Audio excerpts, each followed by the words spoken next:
labanan ng banta ng COVID-19 sa ating bansa, mahalaga ang kooperasyon ng bawat isa.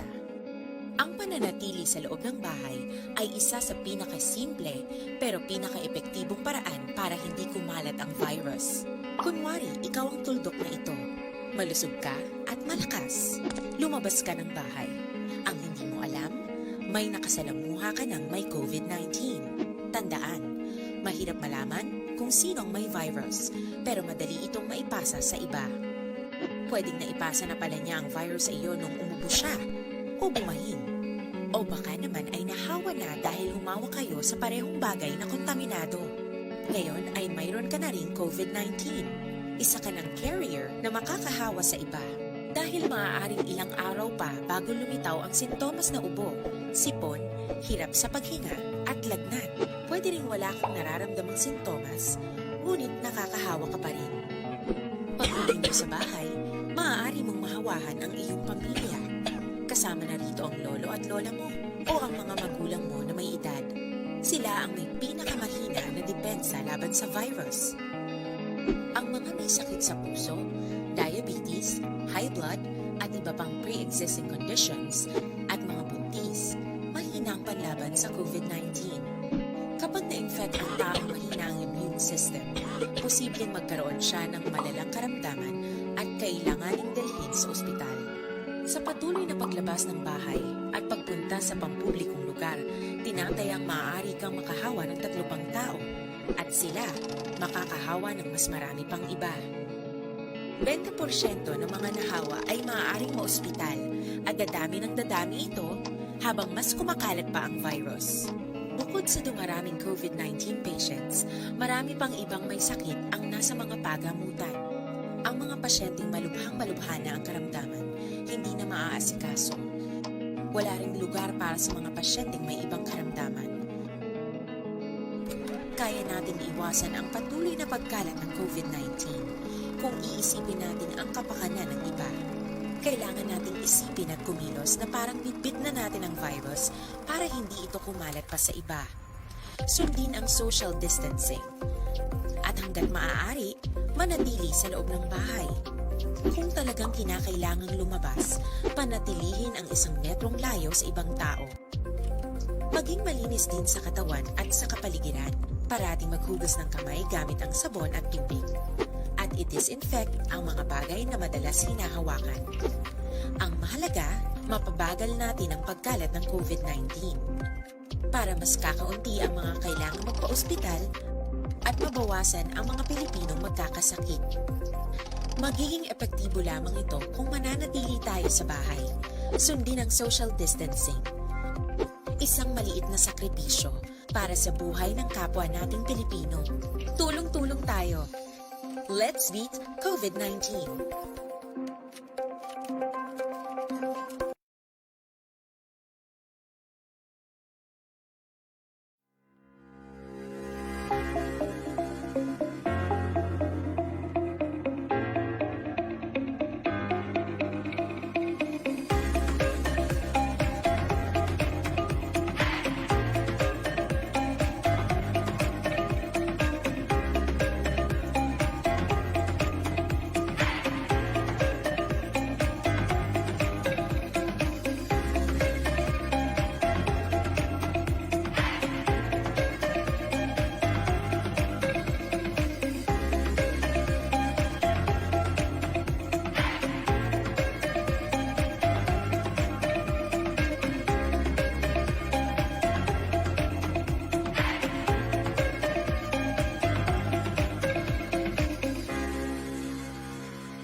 Kaibigan, alam mo na ba kung ano ang mga karaniwang sintomas ng COVID-19? Ito ay ang mga sumusunod: lagnat, pagkapagod, at dry cough. Habang sa ilan naman ay sipon at baradong ilong, sore throat o diarrhea. May ilan naman na wala pang sintomas, pero pwede pa rin nilang maipasa ang virus sa iba. Kung ikaw ay nasa mga lugar kung saan kumakalat ang COVID-19 o kaya may close contact sa mga naong kumpirmadong may COVID-19 o sa mga nag-aalaga sa kanila, ipagbigay alam ito sa health worker sa inyong barangay. COVID-19, kayang-kaya nating tapusin.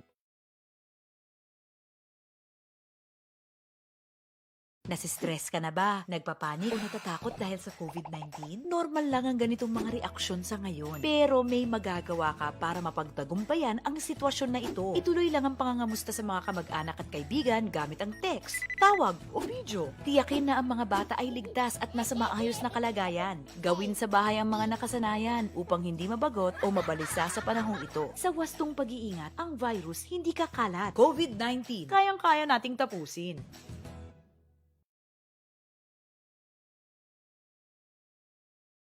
Labanan ng COVID-19, ang kailangan natin ay tama at totoong impormasyon, hindi fake news. Huwag ka agad maniniwala sa nababasa at naririnig. Ang pagkalat ng mga maling paniniwala tungkol sa COVID-19 ay nagdudulot ng panik, takot at maling desisyon. Laging i-double check kung saan nanggaling ang nabasa o narinig. Maging mapanuri at i-share lamang ang tamang impormasyon. Sa wastong pag-iingat, ang virus hindi kakalat. COVID-19, kayang-kaya nating tapusin.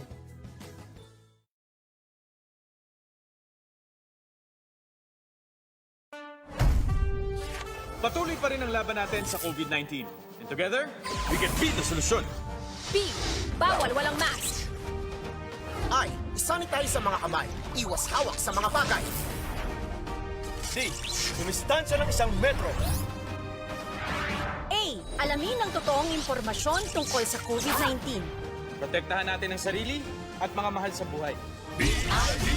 Be the solution sa COVID-19.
Isang magandang gabi sa inyong lahat. Nandito po ulit kami sa isa na namang episode ng Alaga Health Live. At ngayong gabi napaka-espesyal po ng ating episode dahil sineselebrate po natin ang National Cancer Survivors Day. Yan. At bilang selebrasyon na ito ay kasama natin ang iba't iba nating mga panauhin na kampeon ng cancer care at of course ang ating mga resident medical experts. Yan. So isa-isa po natin silang ipakikilala sa inyo ngayon. Of course, kilang-kilala niyo na po siya. Nakasama po natin siya sa ating mga previous episodes. Let's give it up for Dr. Joan Rifareal. Hi Doc Joan, kumusta po?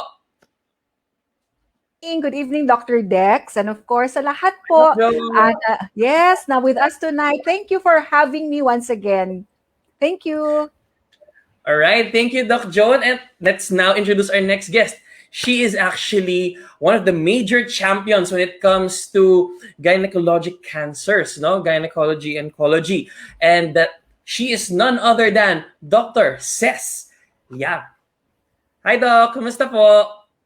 Hello. Hello, everybody. Thank you very much for the honor of inviting me in Alaga Health. This is my first time. So I am very excited for tonight. I am a gynecologic oncologist, actually. Thank Perfect. you. Perfect na perfect. So, kita natin, ang dami natin mga medical specialists today. And to add to that, no, we are going to be joined by our Alaga Health resident primary care physician, Dr. Gia Roderos. Hi, Doc Via. Hello, Doc Dex. Hello, Doc Ces, Doc Joan. Good evening po sa inyong lahat. At sa lahat po ng ating mga manonood sa Alaga Health Live, good evening po sa inyo. Excited po ngayon kami na talakayin ang lahat tungkol sa cancer. Hopefully, marami naman tayong matututunan, no, Doc Dex, kasi bigatin yung mga bisita natin today. That's definitely true, no? We're very happy to have them with us today. And they will be patched in later during the show. We will have Dr. Dustin Cruz, our radio oncologist, or the one who's going to be answering questions about radio oncology. And at the same time, by message, makakasama din natin si Dr. Gia Sison, our occupational medicine specialist. Yan. But of course, since Alaga Health Live to, hindi lang po mga medical specialists ang kasama natin. Of course, kasama natin ang ating mga advocacy champions when it comes to cancer care. First of all, let us welcome to the show for the first time from Kythe Foundation as well as the Philippine Alliance of Patient Organizations or PAPO. Let's give it up for Miss Girly Lorenzo. Hi, Doc. Hi, ma'am. Hi, good evening. Nice to be here. Thank you for inviting me.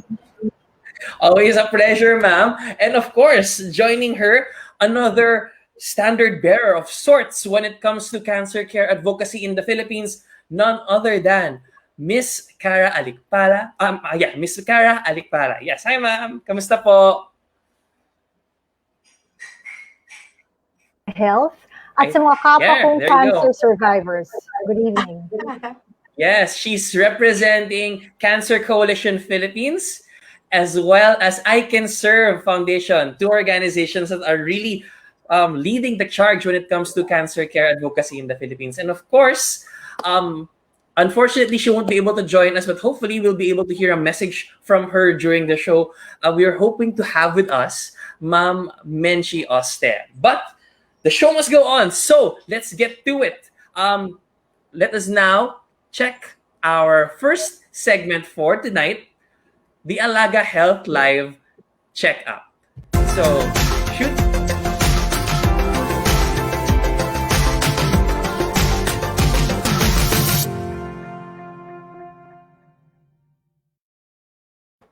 Thank you for that. So what do we do with Alaga Checkup? We're going to have a patched-in video from one of our resident physicians who is actually on duty right now but wanted to send in a quick video regarding some of the common questions pagdating sa cancer. So we'll be hearing from Dr. Dustin Cruz, radio oncology resident, and of course, hopefully he'll be able to answer some of your questions in just a little bit. So let's now play that video.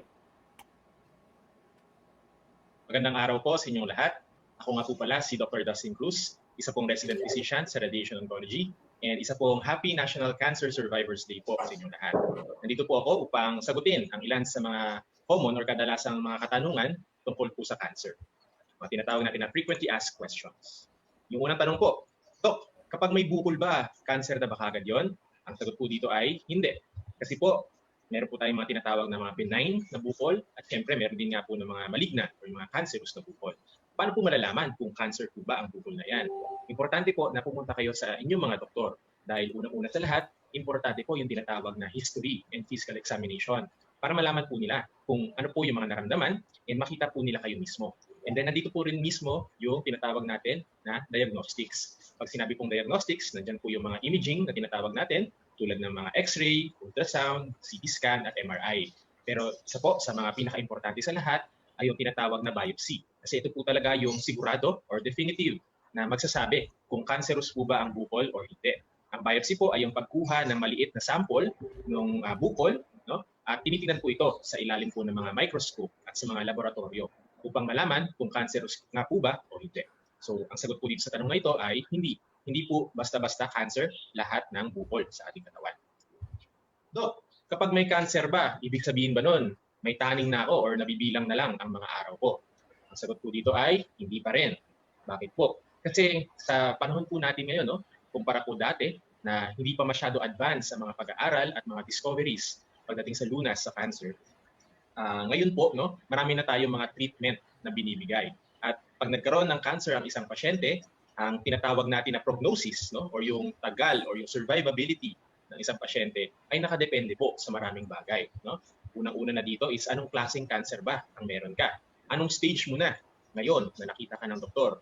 At iba pang mga patient factors na tinatawag natin tulad ng edad, performance status o yung lagay ng pasyente, nakakapaglakad pa ba, nakakain ng mabuti, etc. So, hindi mo kagad masasabi, no, na may taning na ang isang pasyenteng may cancer. Dahil sa panahon nga po nito, ngayon, no, marami na pong mga pasyente ang tuluyang gumagaling sa cancer kumpara po dati. So, ang sagot po dito, hindi agad mo masasabi na may taning na or nabibilang na lang po ang inyong araw, no, pag may cancer. And lastly, no, Doc, paano ba may iwasang magka-cancer?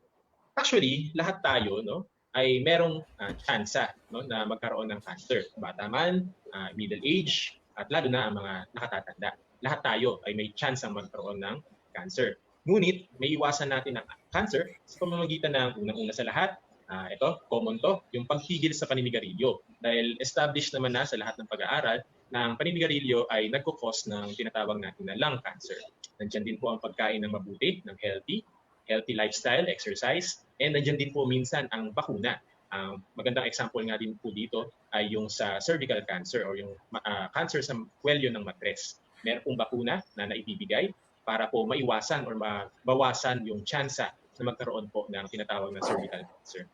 And then, tulad nga ng sinabi ko po, no, lahat tayo ay may tsansa magkaroon ng cancer. Kaya importante po na lagi tayong magkonsulta agad sa mga doktor kung sa tingin nyo may bago kayong bukol na nakapa or may nararamdamang masakit. Dahil importante po, no, maliban sa ma-prevent na magkaroon ng cancer, ay ma-detect agad ang cancer. Meaning, makita agad siya, ma-diagnose agad siya na early stage pa lang. Meaning, mas madaling mabigyan ng lunas. So, yun po yung isa sa mga pinaka-importante po na mensahe na gusto naming maiparating sa aming mga pasyente. So, yun po, no, yun po yung siyam, no, na madalas na tinatanong ng mga pasyente tungkol sa cancer. At siguro bago magtapos, gusto lang po sabihin nga na lalo na sa panahon ngayon, there is hope. No? May pag-asa na po, no, ang paglunas sa cancer.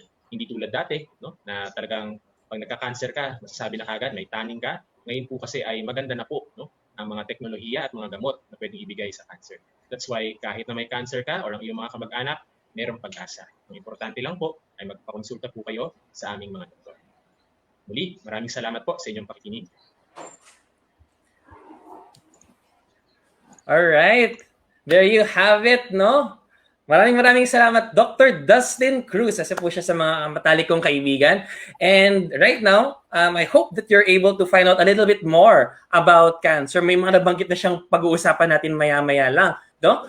And since we're talking about cancer, definitely magkakaroon niya ng impact sa mental health natin. Kaya kasama natin dito si Dr. Joan. At may kakasama din natin dito, he'll be coming with us later, si Sunglao. Nakasama na rin po natin siya sa iba po nating episodes before. He is our resident psychologist here in Alaga Health. So, balikan natin yung mga nabanggit ni Dr. Dustin. Nabanggit niya na kanina, cervical cancer. Nababakunahan daw yon.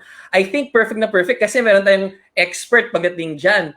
Doc Ces, anong masasabi niyo tungkol sa cervical cancer? At totoo ba na kayang-kaya talaga natin itong ma-prevent using vaccination? Ang cervical cancer ay cancer sa kwelyo ng matres. So, may ang nagsisimula yon sa maliit na lesion na madaling ma-detect. So, ang kagandahan ng cervical cancer ay ito ay isa sa mga dalawang organ sa body na alam na natin ang dahilan ng cancer. Ang dahilan ng cervical cancer ay isang infeksyon. Ang tawag doon, HPV or Human Papilloma Virus. In Tagalog, kulugo. Ang malas-malas mo naman. Nagkakulugo ka sa pepe pa. Pwede ka naman may kulugo sa mukha, sa dibdib, o kaya sa braso. Ba't naman dumpa? So, there are about 200 types of kulugo. And yung nakaka-cancer ay something like 13 to 14 types ng HPV na ito ay nakukuha sa pagtatalik. So, you don't necessarily have to have penetration para makuha mo yon. Pwedeng skin-to-skin contact na naglakad yung virus papunta sa loob ng pepe, no? Or it can be walang direct penetration. Basta may contact, yun lang ang importante. Hindi siya 100% na napoprotect ng condom. Kasi kung gusto mo ma-protect 100%, kailangan lagyan mo ng raincoat ang buong katawan mo. Kasi pwede naman fingering, pwedeng ibang stripe para makapasok dun sa loob ng genital organs. So, ang advantage po ng cervical cancer, alam na natin ang cause. Na alam na natin ang dahilan at merong bakuna para ito ay mapigilan. Ang bakunang to ay best binibigay at age 9 to 14 years old when the woman has not yet been exposed to sexual contact. Prophylactic yun, prophylactic, hindi siya therapeutic. So, kung meron ka ng cancer, hindi na pwede. Ang human papilloma infection takes time before it becomes cancer. Something like 5 to 15 or 20 years after you have the infection. It has to be persistent and chronic. 99.7% of the time, the cause of cervical cancer is the kulugo.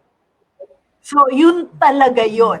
No. So, when you have it when you're very young, your immunity naman is strong, hindi siya nalabas agad. Wala kang senyales. So, pero as the years go by, when your immunity goes down, it becomes chronic, persistent HPV infection that is oncogenic, na nagiging cancer. So, after so many years, nagiging na siyang bukol, nagkakameron ka ng signs. Pero 18% of those na may late stage, walang senyales. So, it's very important na ikaw ay ma-screen para ma-pick up bago ito maging cancer. Kasi from 5 to 15 years bago ka magka-cancer eh. So, there's a very long window of time for the doctor to be able to pick you up. So, that is, you have a screening tool. Yun yung tinatawag na pap smear. Merong acetic acid. Lalagyan ang cervix ng suka. And then, if it becomes white, nakikita mo na may alarm. Tututut, para siyang pregnancy test. Pag pinag-test mo, positive, yung babae, boom-boom na pala. Ganon din ang acetic acid. In 1 minute, pag nilagay mo yung suka dun sa cervix, it becomes white, then it's a warning. It's a warning na baka meron ka na doon nagsisimulang cancer. Kaya kailangan tingnan ka ng doktor, kailangan ba yung i-biopsy, kailangan ba yung gamutin lang, baka infection lang yun. Diba? So, and yung pap smear na matagal na yung ginagamit, kaya lang mahal. Pero may bago ngayon na tinatawag na biochemical test or HPV DNA test. That's the best test. No, and you can repeat it after 5 years, 3 to 5 years. Ang problema lang nito, medyo mahal. It's available in St. Luke's at 6,000 per test. So, kung ang hirap mo, paano naman yun? So, doon ka na lang sa acetic acid, yung suka. Or the conventional pap smear, which will be around 1,005. O, pero kung sa Asian, 2,005 yun. Pero kung ang gagamitin mo yung liquid base na pap smear, mas mahal yun. Mga 2,005 yun to 3,005. Pero the best is your HPV DNA testing. And ang kagandahan ngayon, meron na tayong tinatawag na success program na recently nag-sign na ang Department of Health to collaborate with Unit Aid, Expertise France, Union of International Cancer Control, and many cancer institutes in the US, in Japan, in Brazil, and Mexico, in the consortium to test yung HPV DNA test and link it immediately with ang tawag thermal ablation. Yung parang thermal heat, ginagamit yung heat para masunog yung cervix na may pre-malignant lesion para gumaling ka agad na hindi na kumalat yung cancer. Kasi if you are in the pre-malignant stage, your chances for cure is 100%. If you are in stage 1, your chance for cure is 86 to 93%. But if you are stage 4, your chances to be cured is only 15%. Kaya importante ma-diagnose ka early, ma-pick up ka agad na may nagsisimula ka ng lesion. So, yun. Ang advantage, meron namang available na tool to test you immediately. Yun ang kagandahan ng cervical cancer. Na katulad ng hepatocarcinoma, alam din natin, is due to hepatitis B virus. Ganon din yung cervical cancer. So, thank you. Thank you, Doc. Sobrang comprehensive ng discussion when it comes to cervical cancer. Grabe. Kaya lahat po naman nanonood ng mga medical students, lahat po ng mga nag-aaral ng health, sana nag-notes kayo ng mabuti. Comprehensive na yan. At paalala po sa mga nanonood po natin at saka nakaabot ng sa gitna ng discussion ni Doc Ces. Yung sinasabi po ni Doc Ces na suka, professional po ang magte-testing nun. Wag po kayong kukuha ng suka sa kusina at kayo yung magte-test sa sarili nyo. Huwag po tayong ganun, ha? Always consult your health professional. Yan. Thank you for that, Doc Ces. We'll get back to you in just a bit, no? Pero may yung sa second question kasi, yung mga frequently asked questions, I think mag-agree dito sila Ma'am Cara at saka sila Ma'am Girly. Ang lagi nilang tanong, pag may cancer, may tanning na ba yung buhay? Narinig nyo na ba tong question na to in your advocacy work, Ma'am Cara and Ma'am Girly? Any thoughts po? Sige, Ma'am. Si Ma'am Cara po muna. Yan ang unang-unang nasa isip nila pag nagkasakit sila, di ba? Mabubuhay pa ba ako? Worth it pa ba dumaan sa paghihirap ng treatment, di ba? So that's the one thing kailangan ibigay mo sa pasyente kaagad, pag-asa, na yes, mabubuhay siya or him. Kailangan talaga bigyan yan. Of course, pag na-detect siya ng mas maaga, gaya ng sabi ni Dr. Llave, mas malaki ang chance na mabuhay. Pero may pag-asa talaga. Ang isa pang problema kung bakit nila tinatanong yun, kasi nag-aalala rin sila na wala silang panggastos. So pag nagbigay ka ng pag-asa at mga impormasyon kung paano magpa-detect ng maaga, sa magpapagamot, kailangan tulungan mo rin, dagdagan mo ng impormasyon tungkol sa saan pwedeng kumuha ng financial assistance. Importante magkakambal yun eh.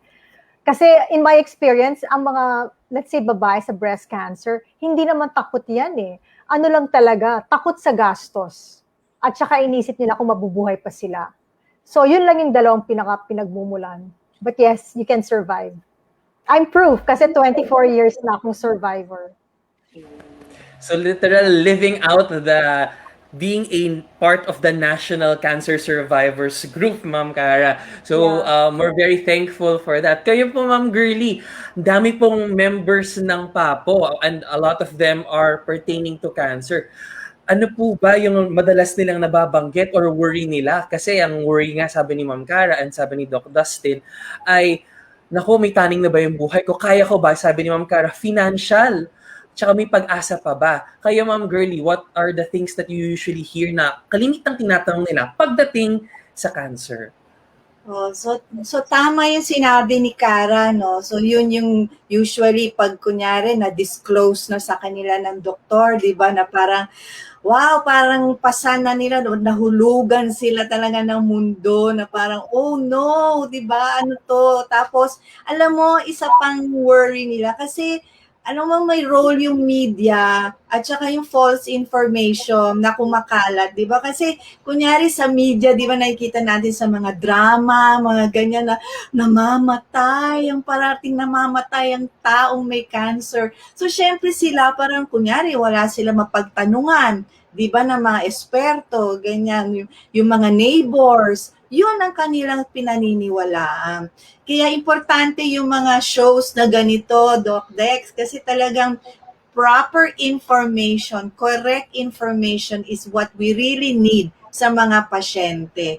So yun, so tama rin si Cara, saan kukuha ng pera, di ba? So yung mga sinasabi ni Doc Ces ng mga test, ganyan, yung pumapasok sa isip ko, may PhilHealth ba dyan? Bakit hindi sagutin ng PhilHealth yan? Di ba yung mga tests na ganon?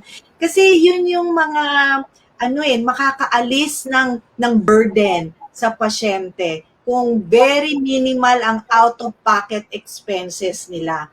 At saka yung check-up, hindi sila magdadalawang isip kung alam nila na sagot, di ba? May sasagot dun sa check-up. Kasi mahirap eh. It's also about health-seeking behavior.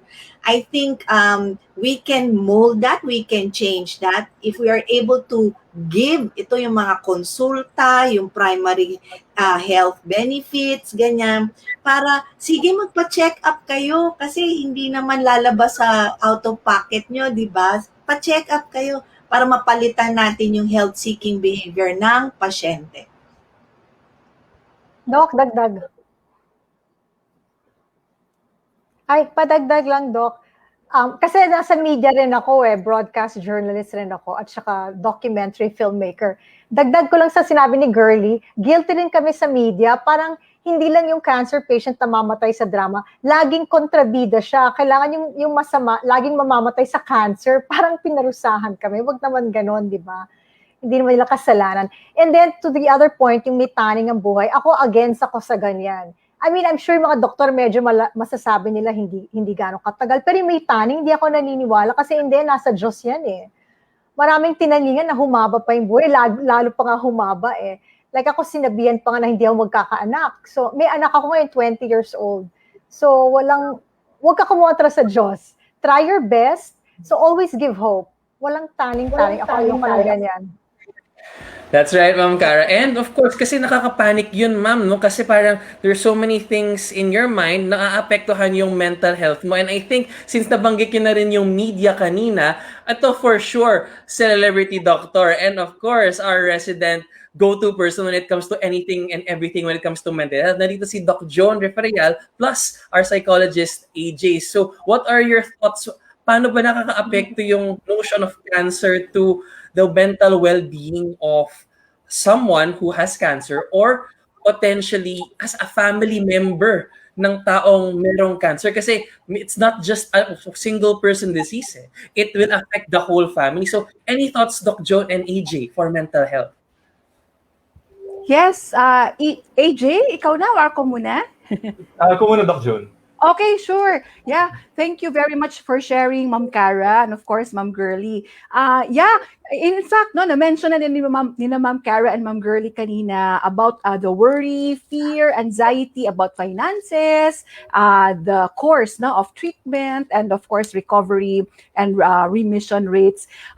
Yeah, in fact po, kami po in the Philippine Psychiatric Association, we always advocate it's to be yung management po ng cancer to be a multidisciplinary approach. Nakasama po lagi, we give equal importance to the psychosocial aspects. Give equal importance to this. So, kasi usually kasi ang perception din is igamutin, no? Treat the cancer itself, but sometimes nakakalimutan din na there are in fact a lot of mga psychosocial factors which can also affect, no, yung the management and the outcome, quality of life, no, very important yon, of the patients who are going through cancer.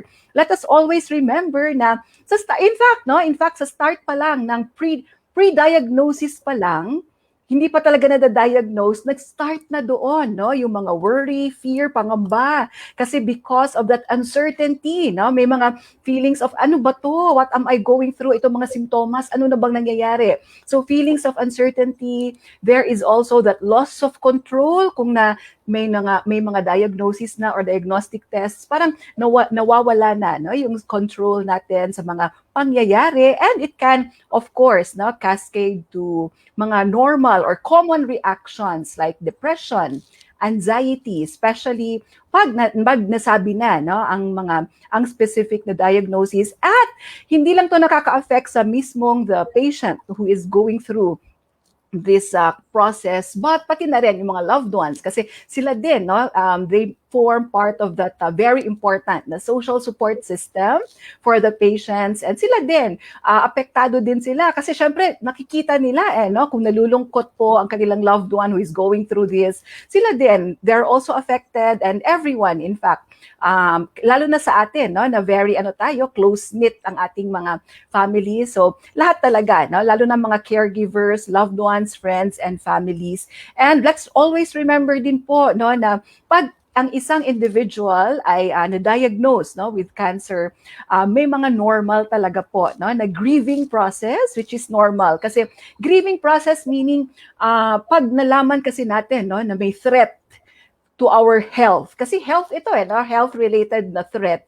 Dumadaan po talaga tayo sa normal, no, na proseso ng grieving, which would include, number one, shock pa yun, no? So may denial stage pa, and then it can move to anger, no? Yung galit tayo, pwedeng galit tayo sa Panginoon, galit tayo sa mga doktor, i-question natin yung diagnosis ng mga doktor, or bargaining, no? Na parang, Lord, sana gumaling na ako, and I will do my best to change, etc.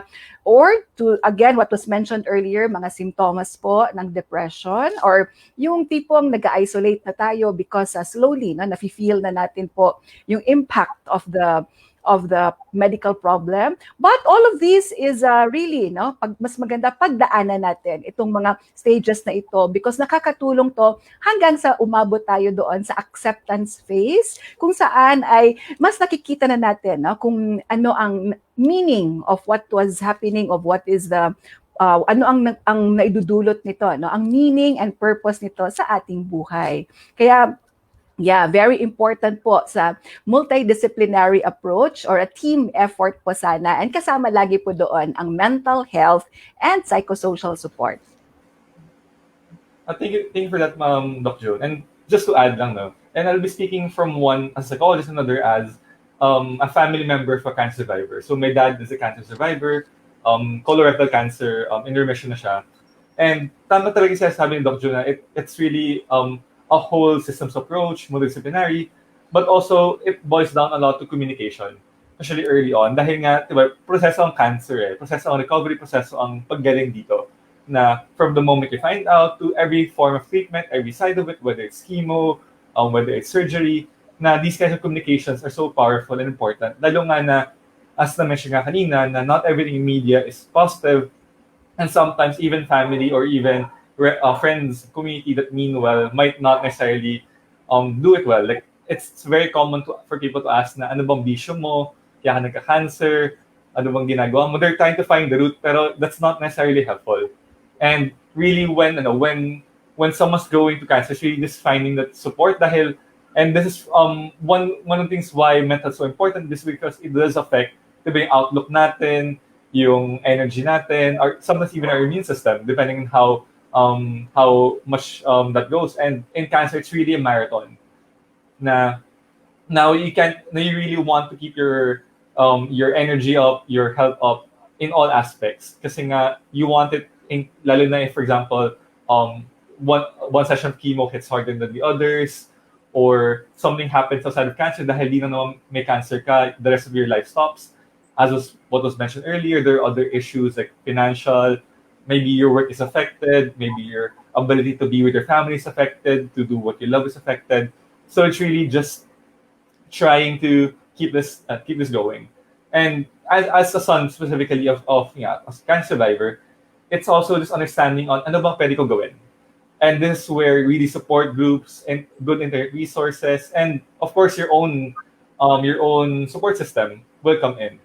And this is why I think for example, I came from Ateneo and Kythe was a very good resource na even though I was already graduate from there, talking to friends who were from that organization was really supportive because they know how to really communicate and how to really give support to people in this space. So thank you for that, Dr. Gurley.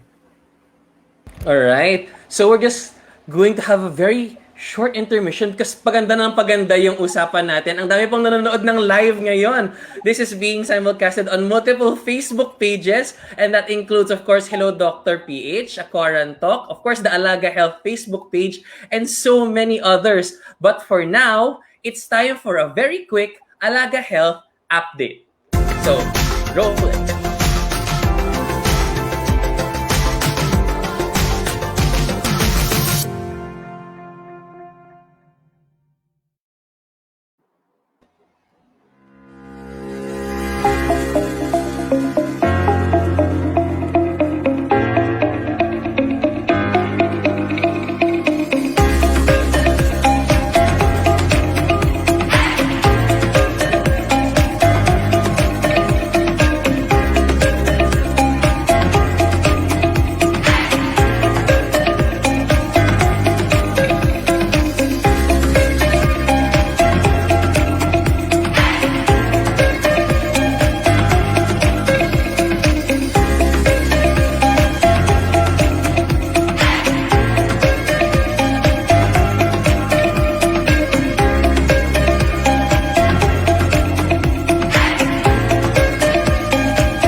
All right, so that was a very quick introduction of Alaga Health, no? We are a digital health social enterprise and hopefully you'll gain access to the Alaga Health app soon. So paano nga ba natin gagawin to? How exactly do we make it happen? So here is a very, very quick run through of how you can register for the Alaga Health app. So hopefully you can see my screen right now. Yan. So this is what will happen when you go to the alagahealth.com website. Then you just scroll, and then you can see here, may animations pa tayo dyan. The Philippines' first digital health marketplace and health service hub. Then you can check all of our supporters as well as the things that we take notice why we're working on this and all of the services that we provide. But what matters here is this one. You can actually, when you go to the website, click this one, sign up. You can click sign up and then it's going to load to the page wherein you can put in your details and register to become a part of the Alaga Health family. And it's going to be very easy. You just have to pick if you're going to be coming in as a patient, as a partner, or a health professional, or if you own a clinic or a health business, you can register here. It is going to be one big marketplace all for you. So yun lamang po, para alam nyo, parating na po ang Alaga Health app the end of June. So hopefully, we'll keep giving you updates every week and you'll be able to register already as part of the Alaga Health family. So again, that's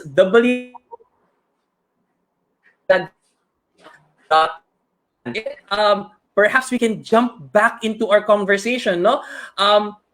Right now, we have talked about so many things about cancer,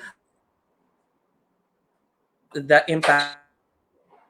To ask, what are your major tips when it comes to managing those who are concerned about either one, if they have cancer, or two, how to better manage their cancer. This is an open question. Kasama natin si Dr. Gia Roderos, our primary care physician, sila Doc Joan, Doc Cecil, even sila Ma'am Cara and Ma'am Girlie. What are the things that you can tell everyone who might be having qualms about their status about cancer? Sige, maybe we can go with Doc Gia muna. Before we listen to our bigaten bisita for this evening, no? So, thank you for that question, Doc Dex, no? And actually, personally, I have been in the full spectrum of someone who had a close family member, a loved one who survived cancer, a family member who died of cancer, and family members who are scared of having cancer because of all the things that had happened. One of the things that I would usually advise patients who would experience from the pre-diagnosis period until the time that they are receiving treatment or they see loved ones receiving treatment is the importance of support for the family member, because when one family member has cancer, is diagnosed with cancer, everyone is involved. And I have seen that when I was a little girl. I still have seen that when I became a doctor already. And I have seen that in the side of someone who provides care for these patients. No, it is always important to give support to those who are undergoing the experience. So not only financial, but also, sabi nga ni Dr. Joan, mental health support, psychosocial support. And of course, we err also to the side of prevention doon sa mga loved ones then who are very much involved in the care of our patients. No? Because sabi nga ni Dr. Llave, there are cancers that are preventable, especially since we have technologies that are very much available with us right now, no? So it is very important to be informed, no, and to always ask your health professionals regarding your risks, no? Kung may risk ka ba ng cancer, especially those who have, for example, a family member who has breast cancer. Importante po ang screening for that, no? Because that way we can actually prevent, no, a risk or minimize a risk of having cancer or actually acquiring the disease. And also, equally important, yung mga support groups natin, nandyan po ang PAPO and the group of Ma'am Cara for us to be able to seek help. Kasi yung help is not just medical. Help can also be through the support of our community, especially those who champion and advocate for the rights of patients who have cancer, because they do not only advocate for cancer patients, but they also advocate for the loved ones who are fighting with the patient. So it is very important to be informed po regarding prevention and what support is available. All right. Thank you for that, Doc Via, no? Let's get the input of everyone else, both our experts and our special advocacy champions, no? And of course, to everyone watching, never forget you can keep asking questions in our comment section. Our experts will be answering them even after the show. And if you want, we can answer them live. So send in your questions now. So back to the question, any particular tips on how to address these cancer concerns po? So maybe we can go to Doc Ces Llave and then sina Doc Joan and sina Ma'am Cara after. So, napakaganda nga ng sinabi ni Dr. Via na very important talaga is prevention is better than cure. And alam natin din na ang cancer ay pwedeng ma-prevent with healthy lifestyle and vaccination din, no? At alam din natin na pwede kang gumaling, but you should be diagnosed very early. Kasi otherwise, if you're diagnosed very late, nothing much can be done about it. So, screening is very, very important. Sa breast, 20 years old ka pa lang, kapain mo na yung dede mo. Every month, 1 week after the mens, kapain mo na kung may bukol doon. So, you yourself should be the first one who should be knowledgeable. Kaya kailangan nga, elementary pa lang, tinuturuan na natin ng health. So yung education is very important. The media is also very important. We know that. Cara and Girly had seen that through the years with their advocacy. Na it's very important that everybody is informed, especially the women and the loved ones of the women, yung mga lalaki. Kailangan i-encourage nila yung mga asawa nila. Otherwise, wala namang mangyayari kung hindi yun gagawin. So, and we also see that when the woman reaches the age of 40, kahit wala kang nararamdaman, mag-annual check-up ka. Kaya nga, yung mga sa corporate world, may HMO, di ba? Kasi your bosses want you to be healthy para productive ka. Kaya every year, may check-up yan from here down to the toe. Huwag niyong kakalimutan. Above the breast, di ba, Cara? Up and down. Up and under. So, importante, yung nakakalimutan, mag-pelvic exam. Yung nag-i-speculum exam, may nangyayari na pala sa loob. 18% of the stage 4, walang sintomas. Nagigitlan na lang sila, ang laki na ng bukol, ang laki na ng cancer, kasi hindi napipick up or hindi nararamdaman. So, prevention is very, very important. So, yung screening ang very important. Kahit wala kang nararamdaman, at the age of 40, go! Executive check-up from hair down to the toe.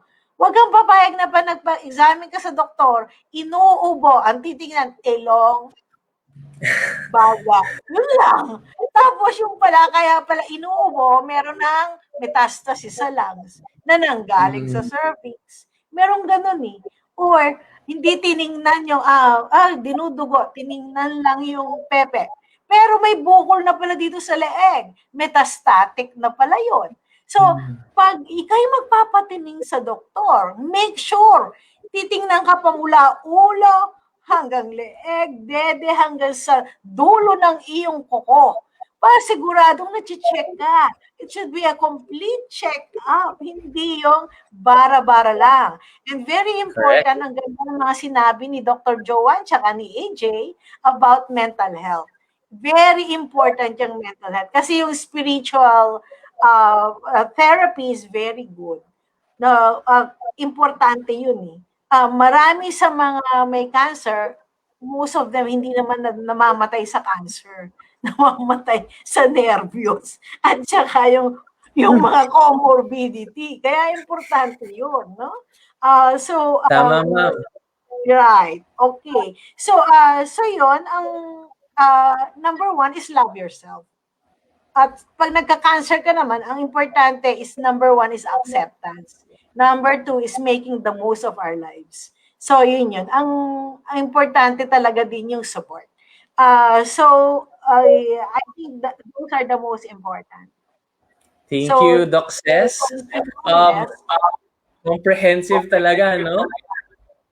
So, I forgot, Dex. May latest study kami on the cost of cervical cancer. Na-found out ng studying yon, recently lalabas na yon, ay 1.5 million ang initial amount na magagastos mo when you are diagnosed with cervical cancer. Ang PhilHealth, ang total lang nabibigay sa'yo, around 180 to 200,000. J package pa yon, di ba? So parang napakaliit. 1.5 million, initial lang yun. Kung magre-record yung cancer mo, pabalik-balik, progressive, hindi ka gumagaling, and then talagang mauubusan ka ng pera.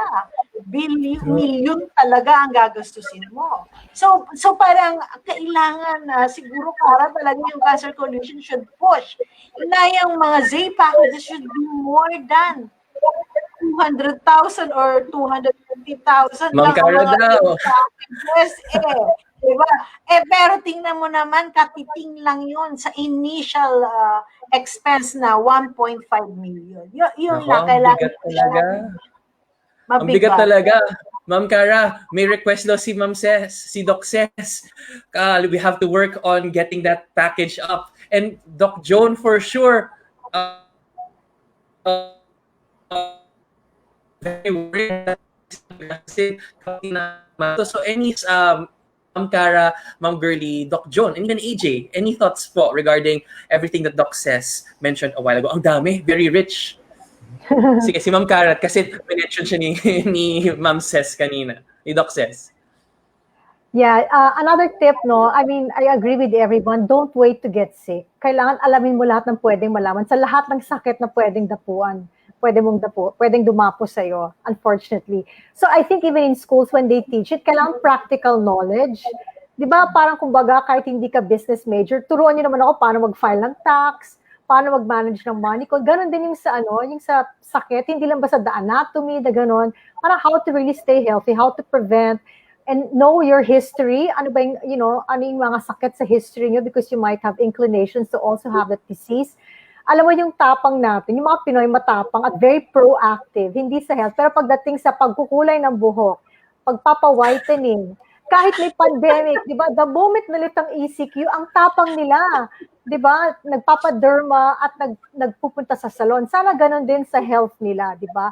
At saka, pag-ipunan na rin nila, unfortunately, mahal ito. So, please make sure you have PhilHealth, make sure you have your own HMO as well, kasi hindi mo maiiwasan, magkakasakit talaga sometime in your lifetime.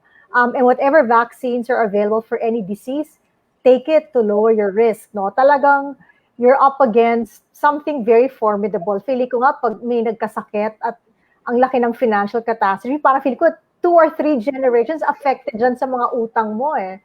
So, ang laking bagay. And yeah, kami sa Cancer Coalition, sa ICanServe, even sa PAPO, I'm also a member of PAPO, lagi kaming nangungulit sa mga mambabatas at sa DOH. Ang kulit namin, don't worry, Doc. Kontrabida na nga kami. Pero talagang hindi kami, humuhumpay. Kasi importante talagang sa mga pangangailangan ng pasyente. And the pandemic is not an excuse. We have to be, I absolutely agree. We have to prioritize health. Kasi kung hindi kayo healthy, walang mangyayari. The economy will collapse. You won't have productive individuals.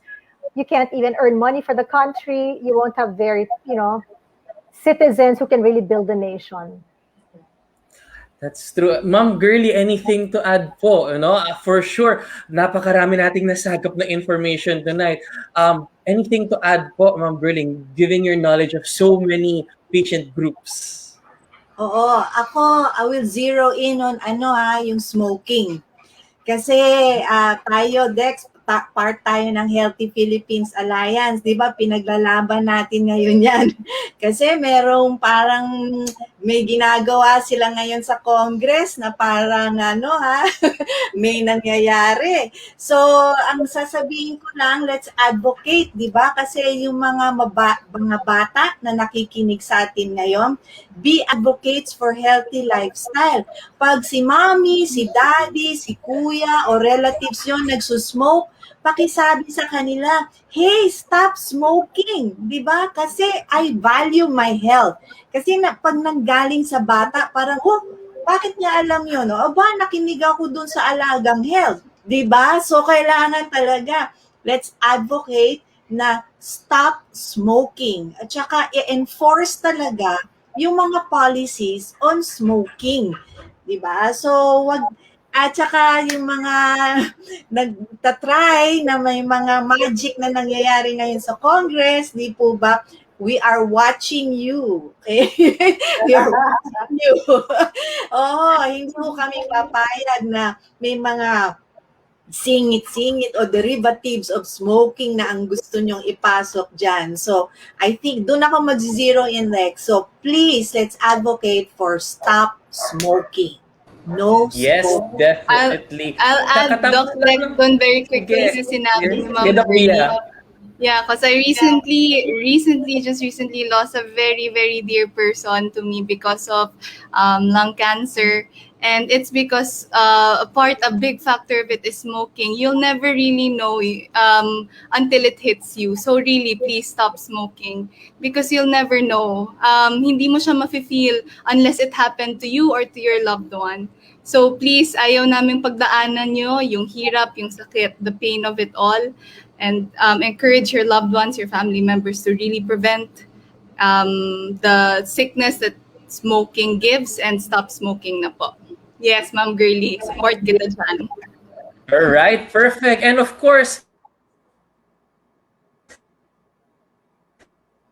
health live na information ako, napakaraming magpapanik na sila at kakabahan, their mental health will be potentially compromised. Any tips, Doc Joan, AJ? People are in lockdown and people, particularly those who are taking care of cancer patients, at the same time potentially worried about their own health, a lot of things can be running through their mind. Any advice and tips po when it comes to mental health and cancer care? Doc Joan and AJ, any thoughts po? Yeah, oo. Ako, just 3 lang, no? 3 pabaon na tips, di ba? 3 lagi ang favorite number ko, na? So first is, of course, acknowledge. Very important to acknowledge lahat ng emotions po, no? Na pwedeng pagdaanan natin, be it takot, fear, worry, lungkot, etc. Pati nasa, not just the patients, but pati ang family. These are all very valid na emotions, of course, no, because of the this very life-threatening na illness or medical problem. Number 2 po, ask for help if really needed, no. So wag matakot po or wag mahiya to ask for help. It doesn't mean na it's a sign of a weakness of one's character. Pag tayo po ay nag-ask ng tulong, no, kung tayo ay caregiver and we feel na parang nabu-burnout na tayo or parang hirap na tayo to nagiging irritable na tayo pag minsan, no, kasi nga tayo lang ang designated na caregiver, then let's ask for help. I'm sure more than willing ang ating mga pamilya, members of the family to help out. And number 3, huwag kalimutan po na despite all of this, let us continue to remain hopeful and positive. Yun po ang important, na hindi tayo nag-iisa. Hope is always available. Hope po ito, meaning it extends beyond yung about the recovery, etc. But hope, no, na it can bring itong experience, itong journey natin through this medical problem is magbibigay sa atin ng peace, more meaning to our lives, at mas maintindihan natin, mas magiging magkakaroon din tayo ng peace of mind and comfort, na, and we can also be an inspiration doon sa ibang mga patients din po or family members who are also going through this. So yun po ang important, na through all of the journey, marami po tayong natutulungan pa rin in a way through the inspiration. Now we are able to show them, no, or share to them. Siguro dadagdag ko lang doon, Doc Joan, na statistically kasi tumaas talaga ang hesitancy na magpa-check up ngayong panahon ng pandemya. And this is actually very important, lalo na with cancer, dahil some cancers are more aggressive than others. And so it's so very important na if you feel something, and totoo naman, yung takot, valid yan. And sometimes you think na, kaya ko naman yan. Diba nga kasabi ni Ma'am Kaya na matigas ulo natin pagdating sa health. Na if naramdaman tayo hindi tama, and parang sa kutob natin, alam natin na ay hindi lang to normal na sakit or sakit ng katawan or issue, get checked. Kasi lalo na ngayon na tumataas ating reliance to online resources, we go to a WebMD, Healthline, all these resources, and while that's good, it's still better to ask a professional. Especially dahil diba, wala namang test na kayang gawin ang ating mga online websites, we really have to get ourselves checked. Dahil as much as the fear and the sense of panic that we have na bakit may cancer tayo, mas mabigat at mas nakatakot pa rin talaga ang magka-cancer talaga. So really, we want to be preventive in this sense, and as much possible, diba? Parang usapan lagi yung cancer and hope. It's still better na sana mabutan natin ng cancer bago pa ito maging cancer, bago pa ito lumala. So yeah. Thank you for that, AJ. Perfect. Yeah. I agree. Last na lang, Dr. Dex, no, to just add to AJ, correct yun, no? So if you feel po na talagang parang nakakaapekto na siya, no? Yung red flags kasi, para pumunta na po tayo, no, again sa mga mental health professionals, yung mga red flag is, most importantly, pag ito po ay nakakaapekto na sa ating adherence to the treatment regimen na nire-recommend ng ating oncologist, ng ating mga surgeons, or ng OB. So, pag nakakaapekto na siya, no, sa adherence natin sa treatment protocol, so mas maganda masuri, no, kasi baka may underlying na mental health concerns po na pwedeng ma-address para magkaroon po no ng understanding of what really is happening po. Kasi again, let's look at it from a holistic pa rin na point of view. Kaya always po ang ina-advocate namin ay multidisciplinary approach or a team approach in helping our patients in their journey towards recovery, remission, and healing. Alright, thank you for that, Doc John. And buti na lang sobrang perfect kasi while Alaga Health is here to give you health services anytime, anywhere, in every way, meron po tayong kaakibat naman pagdating sa pagkuha ng medically validated information, and they are actually our partners. So I hope you can see my screen and I'll be showing you their website right now. So this is Hello Doctor. They are our partners, no? And as you can see, you can go to the hellodoctor.com.ph website. And if you go there, you can see some of the medically validated articles written here. For example, what are the common risk factors of cervical cancer? Ito, medically reviewed by one of the consultants that I had the pleasure of learning from when I was in training in medical school. Yan. And you can still see here, what are the common risk factors? You can see DNA mutation, important facts about DNA, HPV, mga nabanggit natin kanina. Again po, wag po magsasariling test ng suka sa bahay. Yung test po na yon ay ginagawa ng health professional, no? So makikita po natin dyan medically validated information, and you can actually trace all of this back to the health professionals that certified that it was correct. Ayan, what you need to know about HPV. They even have these advertisements here, no? And some pop-ups for you to learn more about them. And even risk factors, yan. Mga nabanggit in this webinar alone, no? Cigarette smoking, yan, weakened immune system, diet. So makikita natin, and of course, ini-echo nito yung advocacy natin kanina to get tested. Ayan, so with that being said, I hope you can also visit our partners in Hello Doctor PH. Yan. So let's get back to our discussion. Actually, look at the time. It's almost 9 o'clock, and I think it's time for our wrap up. So let's get it on and play the video. Wrap up time.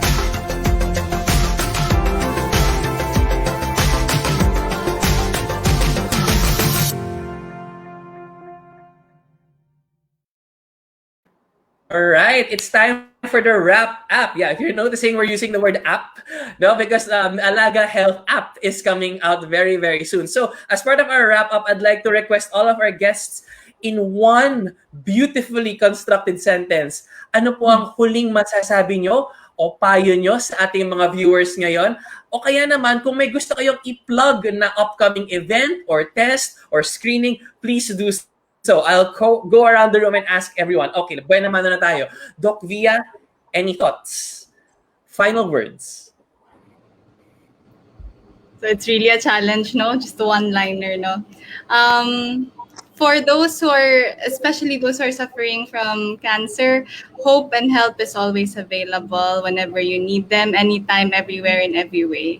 So hopefully you're able to learn a lot from this talk, from our sharing, and I myself was able to learn from our health professionals and our champions as well, and we'd like to thank them for gracing our online event, no? And we really hope that this platform or yung mga conversations like this will continue, kasi kailangan talaga, with my experience before, not knowing about cancer, when I first learned about it, hindi ko alam walang ganitong platform. So first of all, thank you dun sa mga health professionals natin and to our champions. And hopefully, Alaga Health, you're able to continue doing something like this in the future.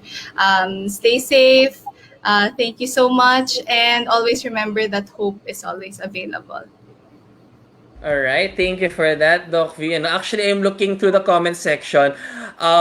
I've seen here in one of our partner pages, ang sabi ng isang patient, magtatanong sana ako, kaya lang sinagot na nilang lahat. So congratulations to our expert team for being able to anticipate some of the questions of our viewers today. Okay, punta naman tayo kay AJ. Any thoughts? Final words? Actually, as Bia said, it's actually challenging na one-liner. Pero siguro the best that I can put it is, and ito yung pinupukpok sa akin ng doctor ng father ko, because my brother and I attend his checkups, that there is really no, it's better to be early than late. especially with getting yourself checked up, especially with early history. Like for myself and my family, we have history of certain cancers. So that's really important to keep that in mind, especially as you grow up. Lalo na nga, diba, lalo na our body goes through so much stress, so much changes around this time. So if you can start treating your body better and getting yourself checked up earlier, please do so.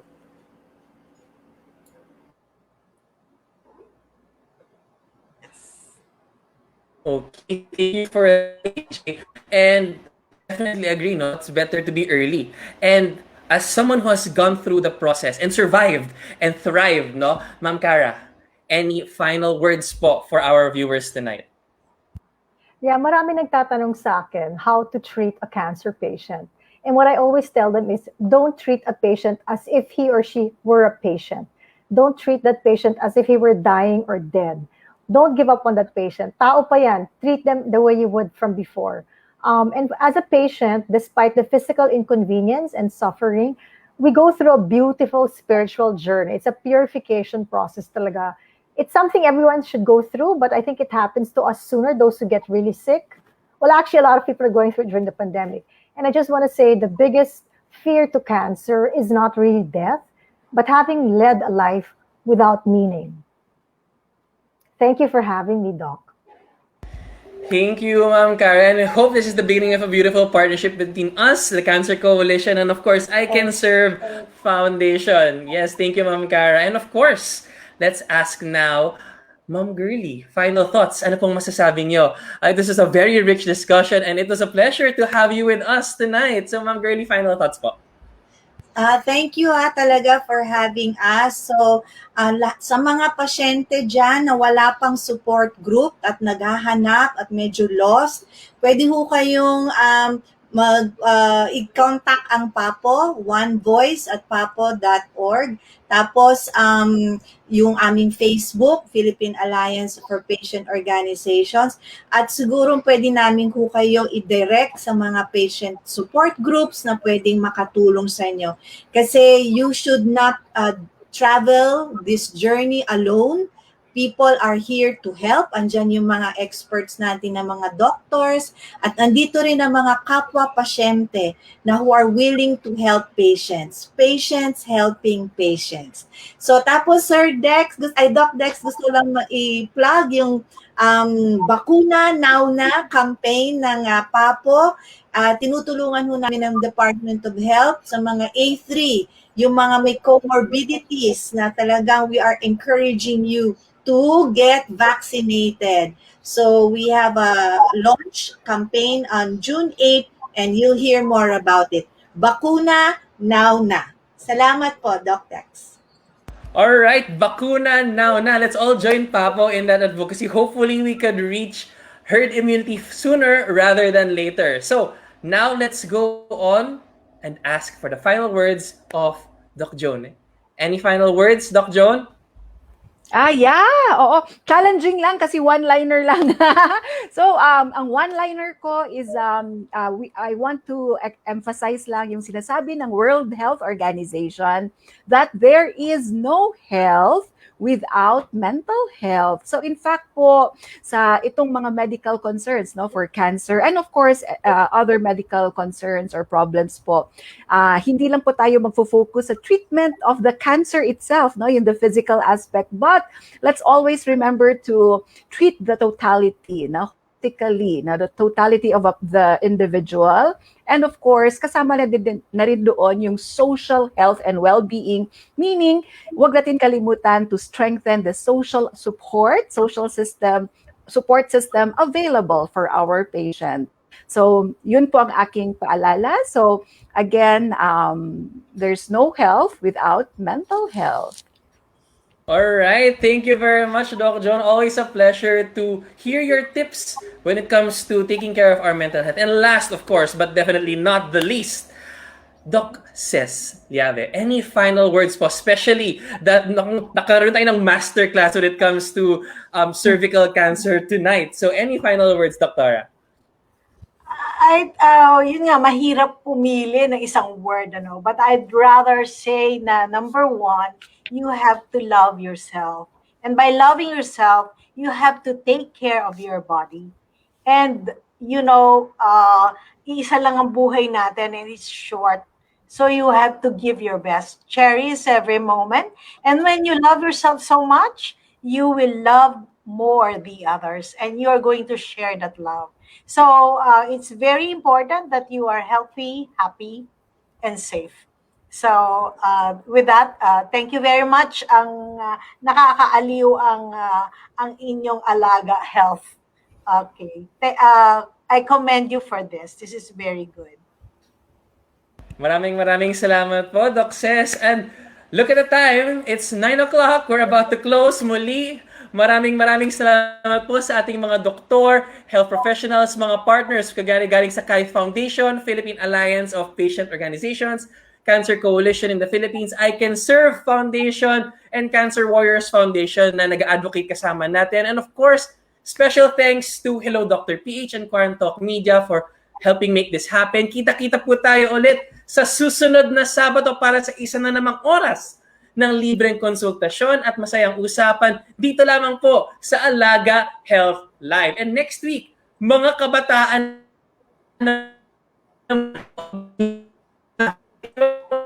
National Safe Kids Week and even National Dengue Week. And now, to end, I wish you all to always stay healthy, stay safe, because healthcare is very important and we hope to give you healthcare anytime, anywhere.